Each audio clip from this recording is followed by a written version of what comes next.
तो अभी आप बोलोगे ये अचानक से बीच में कौन सा सेशन रख दिया आपने, पर क्या है ना, जरूरी होता है बच्चों बीच बीच में। अभी आपकी टर्म 1 की एग्जाम हो चुकी है, सबकी हो गई है, कुछ लोगों की बाकी है जो कंटिन्यू होगी।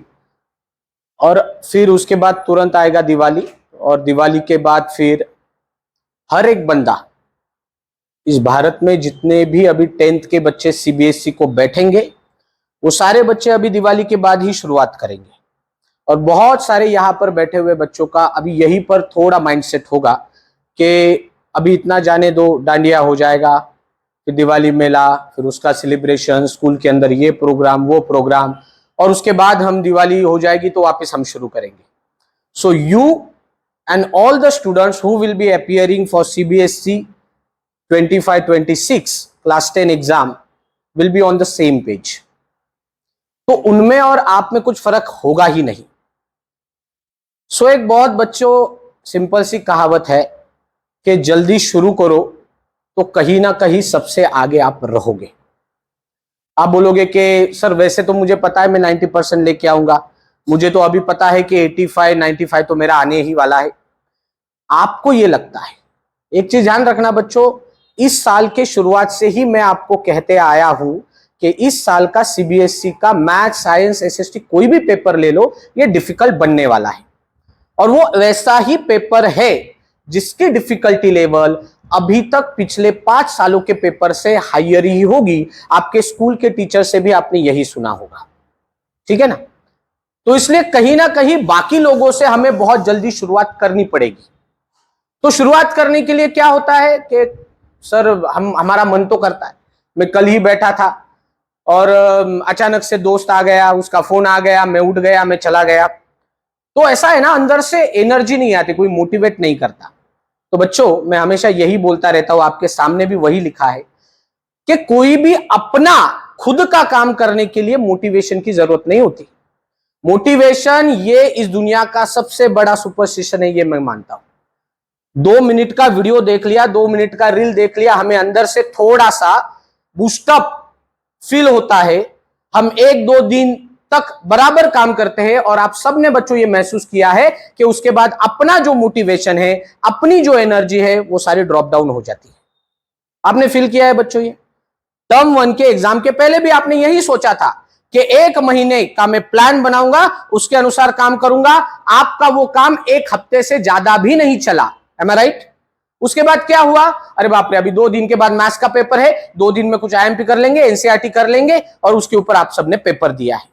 और मैं आपको बोलूं कि पेपर आप सबको पता होता है, आपके टीचर्स भी आपकी वैसे ही प्रिपरेशन करवाते हैं, पर सीबीएसई का पेपर पहले दिन से मैं बोलते आया हूं कुछ अलग होता है।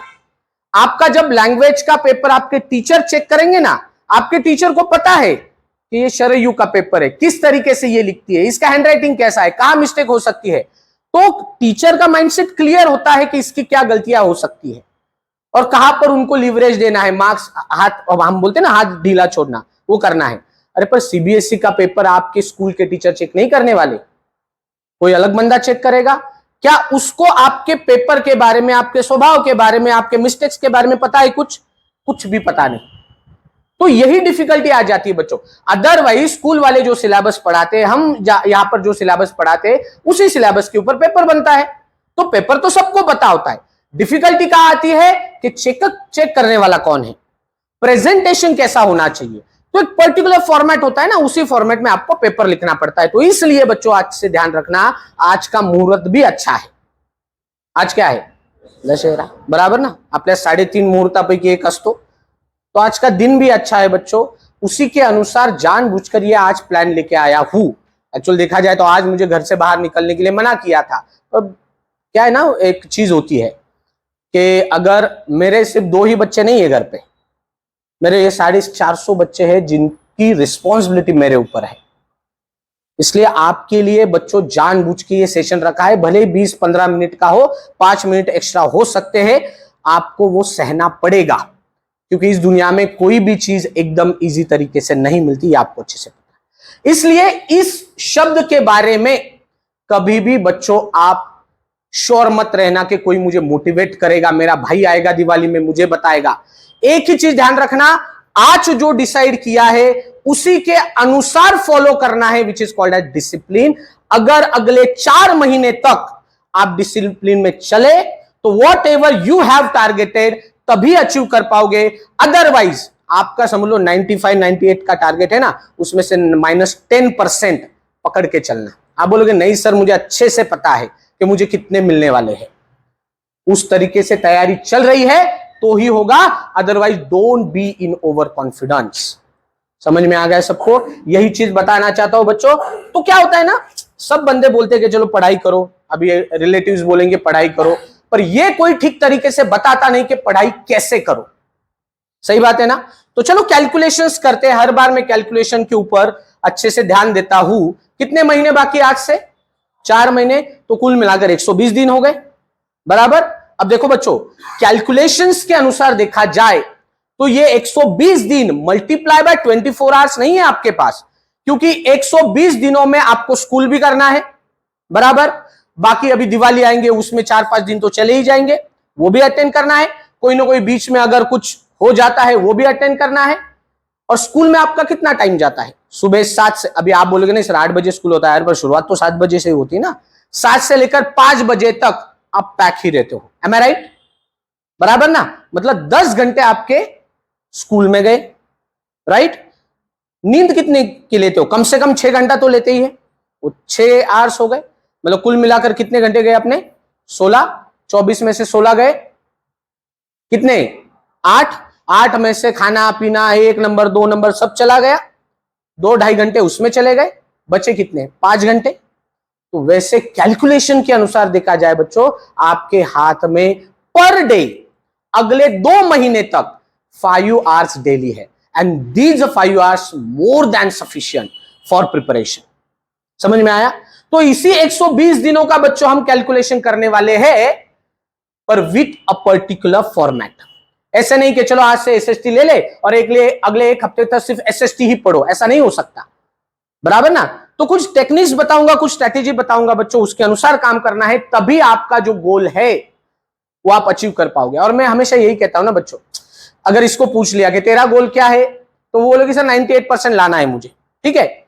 हम क्या करते हैं बच्चों, हम बहुत चालाक होते हैं। चालाक मतलब क्या? अगर मैंने 98% का गोल रखा ना, तो उसमें प्लस माइनस भी हो जाए ना, तो बुरा लगेगा तो किसको लगेगा? मुझे ही लगेगा। कम हुआ महसूस किसका होगा? तो मुझे ही होगा। इसलिए मैं बच्चों को हमेशा पूछता हूं कि आपके पापा का गोल क्या है अबाउट योर मार्क्स। तेरा गोल नहीं पूछूंगा मैं, तुझे 95% चाहिए ये नहीं चाहिए मुझे, क्योंकि आपके गोल में आप मॉडिफिकेशन कर सकते हो। आपके पापा के गोल के, आपके मम्मी के गोल में रिलेटेड टू योर मार्क्स आप मॉडिफिकेशन नहीं कर सकते। तो आज घर जाके पूछो, पहला काम ये करना है, आपको करना है बच्चों, सबको करना है, भले ही कितना आपको ये लगे अंदर से। और मैं बोलूं आपके मम्मी पापा का एक ही आंसर रहेगा इसके ऊपर, जाके क्या पूछने का कि पापा what do you think, Marathi में बोलो, काय वाटतं, किती पडले पाहिजे मला, तुम्हाला किती पाहिजे बोला, पूछ के देखो ना। पापा मम्मी क्या बोलेंगे? बाबा आता तुझे अभ्यासावर सगळं डिपेंड, तू कितना रखेगा, तो आप बोलोगे 98, तो पापा बोलेंगे, मैं बोलूं आप भले ही 98 बोलोगे ना, 5% कम करके बोलेंगे वो, कोई बात नहीं भाई 95 पकड़ ले, कोई टेंशन नहीं, नहीं अच्छा आउट ऑफ आए तो भी मुझे चलेगा भाई। यही बोलते हैं सबके पेरेंट्स। सिंपल चीज है बच्चों, उनके एक्सपेक्टेशन आपसे ज्यादा नहीं है। तो आज यही काम करो बच्चों, लगे आपको कितना भी पापा से अभी तक कनेक्टेड नहीं थे, पर जाके बैठो उनके सामने और पूछो कि व्हाट डू यू थिंक, कितने चाहिए आपको मेरे से। कभी ना कभी को बाप को कुछ तो देना पड़ेगा ना, मम्मी को देना पड़ेगा ना कुछ ना कुछ। तो आज जाके पूछो क्या चाहिए उनको रिलेटेड टू योर मार्क्स। बाकी आगे जाके गाड़ी बंगला क्या देना है वो अगली बात है। आज जाके बस इतना पूछना है कि मार्क्स कितने चाहिए, और वो लिख के रखो एक जगह पर, और फिर काम तो करना पड़ेगा, क्योंकि अभी गोल या सपना या आप जिसको ड्रीम कहते हो, ये आपका नहीं है, किसका है? आपके पेरेंट्स का है, जिसमें आप मॉडिफिकेशन अभी नहीं कर सकते। What is everyone? चलिए फिर वही कैलकुलेशन करके हम आगे बढ़ेंगे। ऑब्वियसली रिवीजन करना पड़ेगा। अब देखा जाए ना बच्चों, तो बहुत सारे बच्चों का लगभग 70% प्रिपरेशन हो चुका है। टर्म 1 के लिए पढ़े ना आप, तो अभी किसके ऊपर ज्यादा ध्यान देना है? रिवीजन, उसके बाद practice and sample question paper तो आपको रखना ही है, क्योंकि सैंपल क्वेश्चन पेपर से, previous year question paper solve करने से एग्जाम का एनवायरमेंट, यहां पर क्या लिखा है मैंने, एग्जाम टेम्परामेंट, दिमाग में क्लियर होता है एग्जाम क्या होती है एक्चुअल, क्यों लोग 10वीं और 12वीं के बोर्ड से ज्यादा डरते हैं, क्यों लोग जेई और नीट का प्रिपरेशन एकदम शिद्दत से करते हैं, कुछ ना कुछ तो होगा ना। तो ये एग्जाम का टेम्परामेंट आज से ही बच्चों दिमाग में आपको क्लियर करना है। तो देखिए ये पहले, अभी मैंने पूरे 4 महीने का लिखा है, पहले 2 महीने क्या करना है, मतलब अभी ये 2 महीने कौन से, आपका अक्टूबर और नवंबर रहेगा, complete left over the syllabus, जो जो सिलेबस छूटा है वो पहले कंप्लीट करना पड़ेगा आपको। अबे आप बोलोगे सर मेरा तो 100% छूटा है, ऐसा तो हो ही नहीं सकता कि इसका 100% छूटा है। बट चलो आपका 70% छूटा है, आपका 80% छूटा है, आपका 50% छूटा है, आपका 10% छूटा है, जो कुछ सिलेबस छूटा है डायरी है आपके पास, उसके ऊपर लिख के निकालो सारा कितना सिलेबस मेरा छूटा है, बराबर। छूटा इन द सेंस व्हाट, जैसे कि लाइफ प्रोसेस, इस तरीके से सोचना है, चैप्टर को आगे रखो, इस तरीके से सोचना है कि आज अगर सर ने मुझे लाइफ प्रोसेस के ऊपर क्वेश्चन पूछा तो am I able to answer, अगर अंदर से आवाज आई हां मैं कर सकता हूं आंसर, इसका मतलब वो टॉपिक क्लियर है आपका। समझ में आया। सरफेस एरिया वॉल्यूम ट्राइंगल, दिमाग खाता है ट्राइंगल, ट्राइंगल रखा, अगर किरण सर ने आज इसके ऊपर मुझे क्वेश्चन दिया तो क्या मैं परफेक्टली आंसर कर पाऊंगा, आंसर इज नो। आपके अंदर से आवाज क्या आई, नो, इसका मतलब वो सिलेबस आपका बाकी है। समझ में आया। तो वो पहले चार्ट आउट करने हैं कौन कौन सा मेरा सिलेबस बाकी है। आपके पास 2 महीने हैं बच्चों, इसका सिलेबस कंप्लीट कर लो। क्यों, क्योंकि लास्ट में मैं आपको बताऊंगा इन 2 महीने में एक भी चैप्टर आपका ऐसा नहीं होना चाहिए जो छूटा है, जो अभी तक रिवाइज करना बाकी है, क्योंकि इन 2 महीने का प्लानिंग बहुत अलग होता है। और मैं आपको बताऊं, जो बंदा इन 2 महीने में पूरी जान लगा देता है ना, उसका रिजल्ट परफेक्ट आता है। भले ही उसने पूरे साल भर कुछ किया ना हो, पर रिवाइज करके इन 2 महीने में पूरा झोंक दिया उसने, उसका रिजल्ट है, उसका रिजल्ट है। इसलिए बच्चों पहले रिवाइज कर लो, उसके बाद क्या रिवीजन शुरू करनी है। प्रिपेयर समरी नोट्स, अब पूरे के पूरे आंसर नहीं लिखते बैठना है, शॉर्ट में आपको फोटोसिंथेसिस, आपको बताया रॉ मटेरियल 1 2 3 4, आपको बताया फोटोसिंथेटिक रिएक्शन लिखी, आपको बताया स्टेप्स ऑफ फोटोसिंथेसिस 3, याद है ना। शॉर्ट में बनाना है, पूरा लिखने को अपने पास टाइम नहीं है। उसके बाद जितने भी वीक एरियाज है, क्या वीक एरिया है, अभी मैंने बोला ट्राइंगल हो सकता है, केमिकल रिएक्शन हो सकती है, लाइट वाला चैप्टर हो सकता है, उसके ऊपर फोकस करो, क्योंकि ऑल ओवर इंडिया सारे सीबीएसई 10th के बच्चों को लाइफ प्रोसेस इजी जाता है, सारे बच्चों को आर एनवायरमेंट इजी जाता है। समझ में आ रहा है ना। बच्चे कम कहां पढ़ेंगे, जेनेटिक्स में। सो जो दुनिया में वीक है आप उसको आपकी स्ट्रेंथ बनाओ, आपका स्कोर ऊपर जाएगा। समझ में आ रहा है ना। क्योंकि कुछ चैप्टर्स में आउट ऑफ 100 95 स्टूडेंट्स एकदम बेस्ट होते हैं, समझ में आ रहा है, पर कुछ ऐसे टॉपिक्स होते हैं जिसमें सिर्फ 10% स्टूडेंट ही एकदम परफेक्ट होते हैं। So focus on your weak areas. आपका वीक एरिया क्या है, मैं सिर्फ मैथ साइंस का नहीं बोल रहा, बाकी सब्जेक्ट के लिए भी। लेटर राइटिंग में आपको प्रॉब्लम आता है, ऐसे आप छोटे छोटे लिखते हो इसलिए आपके मार्क्स कटते हैं, उसके ऊपर फोकस करो। क्योंकि जो भी बच्चों प्रिपरेशन करना है इन 2 महीने में करो, क्योंकि इन 2 महीनों में सिर्फ लड़ाई करनी है, और लड़ाई के वक्त कोई प्रिपरेशन नहीं करता। समझ में आया ना। प्रिपरेशन यहां होगा, यहां पर जंग लड़नी है हमें, फिर फाइनल जाके कई रिजल्ट आने वाला है उन 15 दिनों में। Are you getting my point. तो वीक एरिया के ऊपर फोकस करो, लिख के निकालो। मेरा पेपर प्रेजेंटेशन एकदम खराब है, मैं मैथ्स के फॉर्मूले बिना लिखे ही सॉल्व करता हूं, मुझे फॉर्मूला याद नहीं रहता, मुझे डायग्राम्स ठीक से याद नहीं रहते, लिख के निकालो और इन 2 महीनों में पूरा काम करो बच्चों। बट इट एवरीवन, वो काम पहले करना है। उसके बाद एनसीईआरटी को कोई नहीं छोड़ेगा। आपके टीचर ने भी एसएसटी या जो भी है, मैथ्स के लिए भी और साइंस के लिए भी, एनसीईआरटी के बिना आगे मत बढ़ो। कोई बच्चा क्या करता है, डायरेक्ट आरडी शर्मा लेके बैठता है, राइट, जबकि उसको पता है मैं 75 तक पहुंचा हूं ना। एनसीईआरटी करके पहुंचे हो क्या, हाँ, अगर एनसीईआरटी करके पहुंचे हो तो फिर आरडी शर्मा को हाथ लगाओ। एम आई राइट सर। तो आरडी शर्मा को हाथ लगाओ। डायरेक्ट आरडी शर्मा कैसे लेके बैठ सकते हो भाई आप। पहले एनसीईआरटी के एक्सरसाइज सॉल्व करो, हर एक क्वेश्चन सॉल्व करो कि भाई अगर रात को उठा के भी मुझे ये क्वेश्चन डाला ना मैथ्स का तो भी मुझे आना चाहिए। साइंस के लिए भी सेम, मैथ्स के लिए भी सेम। साइंस के लिए बीच में बहुत सारे एक्टिविटीज दी है, पढ़ा है ना एनसीईआरटी, हर एक शब्द इंपॉर्टेंट है। मैंने कुछ एक बैच की रिवीजन चालू भी कर दी है, मैंने प्रूव करके दिखाया है कि कैसे आपका असर्शन रीजनिंग सिर्फ एक स्टेटमेंट के ऊपर उन्होंने बना के दिया है एनसीईआरटी के अंदर। एनसीईआरटी का एक वाक्य निकाला, असर्शन रीजनिंग में कन्वर्ट कर दिया।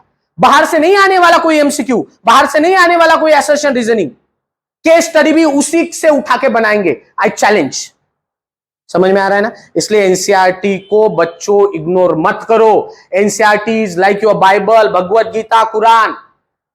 इसको अच्छे से रखना ही पड़ेगा और उसके बाद जो हायर रेफरेंस है according to the guidance of your teacher उसको हाथ लगाओ। समझ में आ गया सबको? एनसीईआरटी छोड़ना नहीं है। तो हो गया 2 महीने में अच्छे से प्रिपरेशन। 2 महीने मतलब कितने दिन? 60 डिवाइडेड बाय 5 या 6, कितने सब्जेक्ट है आपके? 6 डिवाइडेड बाय 6 मतलब पर डे, पर सब्जेक्ट 10 डेज। अब इस 10 दिनों में स्कूल भी करना है, होमवर्क भी करना है, बराबर। हम सिर पे बैठेंगे वो बात अलग, अगर किसके इंटरनल वर्क अभी भी बाकी है स्कूल का वो अलग। इन 60 दिनों में बच्चों ये 2 महीने आपके एकदम आनंद से जाएंगे अगर ये 2 महीने अच्छे से मैनेज कर लिए आपने। Got it everyone? समझ में आया? कुछ डाउट है तो पूछ लो इसमें। हाँ, इंडिविजुअल बाद में क्या किया है हमने, आपने देखा भी होगा, कुछ ग्रुप्स बनाए, उसके बारे में आपको गाइड करूंगा मैं। समझ में आया ना? ये 2 महीने बच्चों आपके जिंदगी के बहुत इंपॉर्टेंट। और एक बात बोलूं, जिस बच्चों को 10वीं में पढ़ाई की आदत लगी ना वो जिंदगी भर अच्छे से काम करता है। मैं मेरा खुद का एग्जांपल बोलता, 9 तक कभी इतना पढ़ाई नहीं करता था। होते ना कुछ लोग के हाँ समझ लिया, आ जाता है, एग्जाम में लिख दिया, इस तरीके का 9th में था मैं। पर 10th के पहले सेमेस्टर में ही पता चल गया कि मेरी लायकी क्या है। फिर पढ़ना चालू किया और वो पढ़ने की आदत जो 10th के एंड में मुझे लगी आज तक है बच्चों, क्योंकि मुझे पता चल जाता है कि इस फॉर्मेट को फॉलो करने के बाद रिजल्ट आता है ना, तो फॉर्मेट मैंने जिंदगी में उतार लिया है और वो आ जाता है, करने की जरूरत नहीं पड़ती। आप बराबर अंदर वो एक बार आदत लग गई ना कि बराबर आपका दिमाग 11th के एंड में आपको आंसर करेगा, अरे 10th में मैंने ऐसा किया था, रिजल्ट मस्त आया था। 12th में वापस 12th का बोर्ड एग्जाम रहेगा ना, 12th में भी आपको वही फॉर्मेट फॉलो करना है, आपका ये दिमाग खुद बताता है। इसलिए आदत डालो। ये 2 महीने बहुत इंपॉर्टेंट है बच्चों। दिवाली है, कुछ भी है, सैक्रिफाइस क्या कहते हैं ना, ये आपको अभी समझ में आएगा 10th में। समझ में आ गया? फिर आते हैं तीसरे महीने में जो दिसंबर, राइट? इसमें क्या प्रीवियस से पेपर सॉल्व करने हैं and focus on speed and accuracy, खास करके एमसीक्यू। बच्चों का क्या होता है, सबसे ज्यादा मार्क कहां जाते हैं बच्चों आपके? एमसीक्यू में जाते हैं ना। वहां पर आपको स्पीड भी मेंटेन करना है and accuracy is very important. भले ही निगेटिव मार्किंग ना हो पर 20 में से आपके 10 ही सही आते, 7 ही सही आते, 15 ही सही आते, 18 ही सही आते, और 20 में से 20 ला सकते हैं, क्योंकि वहां पर ऐसा पार्ट है बच्चों जहां पूरे आउट ऑफ मार्क्स मिल सकते हैं 20 में से 20। कोई आधा मार्क भी कट कर सकता है कि आपका नहीं, अगर सही आंसर है तो। हाँ, मिले तो अक्खा 1 मिलेगा या फिर 0। हाँ, 2 मार्क के क्वेश्चन में 1.5 मिल सकता है, 1 मिल सकता है। 5 मार्क के क्वेश्चन में 3 मिल सकते हैं, 3.5 मिल सकते हैं। फोकस ऑन द एमसीक्यू बहुत इंपॉर्टेंट है। और जो बच्चा एनसीईआरटी को ठीक से पढ़ के एमसीक्यू को बहुत अच्छे तरीके से सॉल्व करता है ना बच्चों, deep, line to line, word to word, उस बच्चे के 2 मार्क, 3 मार्क, 5 मार्क के क्वेश्चन भी अच्छे से हो जाते, अच्छे से हो जाते। ये बच्चों हर साल चलता हुआ फॉर्मेट है सीबीएसई पेपर का, वो बताते आए हो, बस डिफिकल्टी लेवल चेंज होती है। समझ में आया क्या? तो इसलिए बच्चों इसके ऊपर फोकस करना है। अभी आया अपना लास्ट मंथ, जो कौन सा रहेगा? जनवरी, बराबर ना, जनवरी, क्योंकि फरवरी से ही एग्जाम चालू हो जाएंगे, ये पकड़ के चलो। अगर हमारे हाथ में फरवरी के 10-15 दिन भी रहे तो उन 15 दिनों में क्या करना है हमारे पास उसका भी प्लान है। पर अभी तक हम क्या कि जनवरी में भाई करके बैठेंगे, क्या करना है, दे पेपर, लगे सॉल्व करता। इस तरीके से जनवरी एंड तक हमें बैठना है। क्या करना है? 100% फोकस ऑन द रिवीजन। याद है ना, यहां पर नोट्स बनाए आपने, लेकर बैठो। आज मम्मी को बोलो, आपके फ्रेंड को बोलो, पापा को बोलो, सर पापा बोल दो कौन सा चैप्टर आज आप चैप्टर वाइज देने वाले हो मुझे। पापा बोलेंगे चल केमिकल रिएक्शन के ऊपर क्वेश्चन पूछूंगा आज मैं, तुझे 20 मार्क का पेपर देता हूं। आप मुझे आके बोलो सर कौन सा देना चाहते हो, मैं बोलता जेनेटिक्स देता। लगेज बैठना चाहिए, इस तरीके से रिवीजन होनी चाहिए। उसके बाद फुल लेंथ मॉक पेपर जो तो हम प्लान किए हैं बच्चों, यहां भले ही मैंने जनवरी में फुल लेंथ मॉक पेपर बोले हैं, पर उसका प्लानिंग हमारा यही से ही है। टाइम टू टाइम मैं आपको बताऊंगा। एंड फॉर्मूला डायग्राम रिवीजन बहुत इंपॉर्टेंट है, क्योंकि यही चीजें जहां पर आप बच्चों लैक करते हो। बहुत सारे बच्चों के ट्रिग्नोमेट्री के जो आइडेंटिटीज वगैरह है ना, कैसे उसको घुमाना है, कहां पर कौन सी यूज करनी है, अभी भी डिफिकल्टी है। अभी भी मिरर फॉर्मूला और लेंस फॉर्मूला में बच्चा कंफ्यूज करता है। मैग्निफिकेशन कहां प्लस है माइनस है, अभी भी कंफ्यूज है बच्चों। फॉर्मूला मतलब ये नहीं कि वैल्यू डालो आंसर निकालो। अपने साइन कन्वेंशन याद है ना लाइट चैप्टर के, अरे वो भी तो फॉर्मूला में ही आता है। ये बारीक बारीक चीजों को बार बार बार बार बार बार रिपीट करो, इतना रिपीट करो भाई वो खून में आना चाहिए पूरा। एग्जाम में जाने के बाद आंख बंद करके आंख बंद करके ये याद करने की जरूरत नहीं पड़नी चाहिए, अरे यार प्लस था या माइनस था। समझ में आ रहा है ना? जैसे आगे लेंस शब्द आया कि लगे लेंस फॉर्मूला दिमाग के सामने आना चाहिए। प्लस है या माइनस है, बोलो जल्दी। समझ में आया ना? ये परफेक्शन होना चाहिए जनवरी एंड तक, कि भाई कोई भी आके आपको चैलेंज करे ना कि चल मैं तुझे 3 घंटे का पेपर देता हूं फुल लेंथ, सॉल्व करेगा क्या, दे बोलने का। जनवरी एंड को ऐसा प्रिपरेशन होना चाहिए। What did everyone, any problem, कुछ कंफ्यूजन है? ये देखो इसमें मैथ साइंस का गाइडेंस और लैंग्वेज का गाइडेंस पूरा हम करने वाले हैं, उसकी आप चिंता मत करो। बाकी जो भी सब्जेक्ट आपके बचते हैं उसके ऊपर अच्छे से आपके टीचर का बच्चों गाइडेंस लो। आपके टीचर आपको कभी ना नहीं बोलेंगे अगर आप कागज लेकर डायरी लेकर जाते हो कि मैंने ऐसा ऐसा बनाया है, व्हाट डू यू थिंक, आपको लगता है कुछ चेंज करना चाहिए, आपके टीचर कभी ना नहीं बोलेंगे, क्योंकि टीचर है ही उसके लिए। हर एक टीचर को यही चाहिए कि मेरे बच्चे ने शुरुआत तो की है। एक बार शुरुआत की ना बच्चों, नैया पार लगाने की जिम्मेदारी हम दोनों की, वो चिंता मत करो। पर शुरुआत तो नाव में तो आपको ही बैठना पड़ेगा, बराबर आपको हाकना पड़ेगा, हम हैं पीछे से, पर आपने शुरुआत किया तो। चलिए फिर क्या करना है, यहां पर कुछ तो लिखा है क्या, 5 से 6 घंटा दिन भर स्टडी करनी पड़ेगी। और यहां पर क्या है, quality is more important than quantity.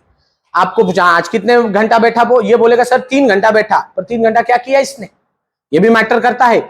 So quality of the study is very important than how much hours you were there. समझ में आया ना? सिर्फ ये काउंट मत करो 3 घंटा बैठा 4 घंटा बैठा, अरे नहीं बाबा, एक्चुअल में क्या पढ़ा, कितने टॉपिक्स कवर हुए, किस तरीके से कवर हुए, वो भी बहुत मैटर करता है। तो अभी ये 5 से 6 घंटे आपको कहां से निकालने हैं, इसका एक रफली कैलकुलेशन आपको देता हूं। फॉर एग्जाम्पल सुबह उठे आप कितने बजे, 5 बजे, ठीक है। तो अभी एग्जाम्पल के तौर पे सुबह साइंस का क्लास, शाम को मैथ्स का क्लास, ऐसा हम दिमाग में रखते हैं, बराबर। सुबह साइंस की रिवीजन हो गई ना, राइट।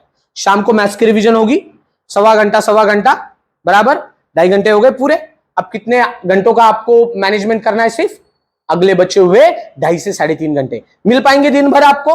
5 बजे घर को आ गए, 5 से 8 के बीच में कितना टाइम है अपने पास, 3 घंटे का।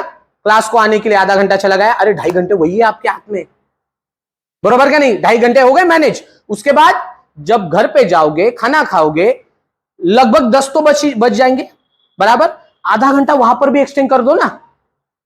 समझ में आ रहा है क्या, कहां पर कौन सा टॉपिक बिठाना है, अभी सिर्फ गाइड करूंगा। इंडिविजुअल फॉर्मेट आपको आपका पता है। आप उल्लू जैसे रात को जागते हो या फिर लेपर्ड जैसे सुबह, लेपर्ड तो सुबह नहीं होता सॉरी, पर बाकी बर्ड्स के जैसे सुबह, ये आपके ऊपर डिपेंड है, बराबर। तो ये मैनेजमेंट आपको करना पड़ेगा कि जब जब बच्चों मॉर्निंग को कोई पढ़ाई करते हो तो टफ सब्जेक्ट लेना है, और जब अभी क्या है ना, आपको पता है मेलाटोनिन सेरोटोनिन याद है ना, मैं नहीं पढ़ाया आपको। शाम के वक्त क्या होता है, नींद के तरफ जाते हैं हम, तो light subject low.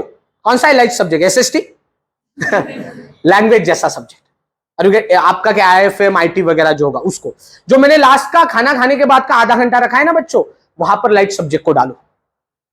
Got it. अब ये मैनेजमेंट आपको खुद करना पड़ेगा, वो आपकी डायरी है भाई, उसमें लिखना पड़ेगा कि हफ्ते में, इस हफ्ते में सोमवार को, मंगलवार को, बुधवार को क्या क्या करने वाला हो। ये कंप्लीट ही होना चाहिए।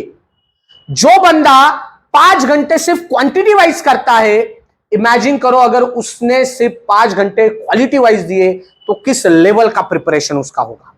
और ये सेटिस्फैक्शन आपको खुद को मिलता है by the end of that day. अरे भाई आज मस्त किया, बरा अभी तो इसमें संडे तो कैलकुलेट नहीं किए, सैटरडे का हाफ डे कैलकुलेट नहीं किया, उस दिन तो ज्यादा टाइम मिलेगा ना। अरे हाया ना, तो topic wise chapter wise paper भी तो सॉल्व करेंगे, वो सारा प्लान दूंगा। पर आज ये दिमाग में लेके जाना है बच्चों कि शुरुआत तो करनी पड़ेगी, शुरुआत किए बिना एंड तक कोई को पहुंचता नहीं। समझ में आया? उसके बाद क्या, ब्रेक कैसा लेना है, 1 से 1.5 घंटे ही आपको पढ़ाई करनी है। मतलब 1 घंटा बैठा, फिर यहां पर एक टेक्निक लिखी है, आपने मेरा एक वीडियो भी देखा होगा, राइट? कौन सी टेक्निक है? Pomodoro technique. ये क्या कहती है टेक्निक कि अगर 1 घंटा बैठ रहे हो ना पढ़ाई के लिए, तो 25 मिनट बैठो, काफी है 25 मिनट फोकस करने के लिए। हम ये नहीं बोल रहे कि 3 घंटा कंटिन्यू बैठो। हाँ, किसी बंदे का हो सकता है सर मैं 1.5 घंटा कंटिन्यू फोकस से काम कर सकता हूं, well and good, go ahead. पर कोई बंदा होता है ना सर बैठता हूं पर फोकस नहीं करता, तो क्या करना पड़ेगा, 25 मिनट बैठो, 5 मिनट का ब्रेक लो, 30 मिनट हो गए, वापिस 25 मिनट बैठो, 5 मिनट का ब्रेक ले लो, गॉट इट? 30 मिनट हो गए, 1 घंटा हो गया, वही तो मैं कह रहा हूं, 1 घंटा हो गया ना। चलो फिर अभी मैथ्स पढ़ लिया 1 घंटा, अभी अगला मतलब कौन सा, एसएसटी पढ़ लिया 1 घंटा, अब अगला 1 घंटा इंग्लिश लो, मराठी लो, हिंदी जो भी है आपका वो ले लो, क्योंकि सुबह शाम तो हम मैथ साइंस कवर कर रहा है, बराबर। और 1.25 घंटा का पूरा अटेंशन, ये हमारी जिम्मेदारी, वो चिंता मत करो। समझ में आया? पर जब घर पे होते हो ना बच्चों, बहुत सारा लिवरेज लेते हैं हम। लिवरेज का मतलब क्या, खुद को फंसाते रहते, बराबर ना, तो वो नहीं होना चाहिए भाई। इसलिए इस टेक्निक को सच में फॉलो करो बच्चों, बहुत काम आती है, बहुत काम।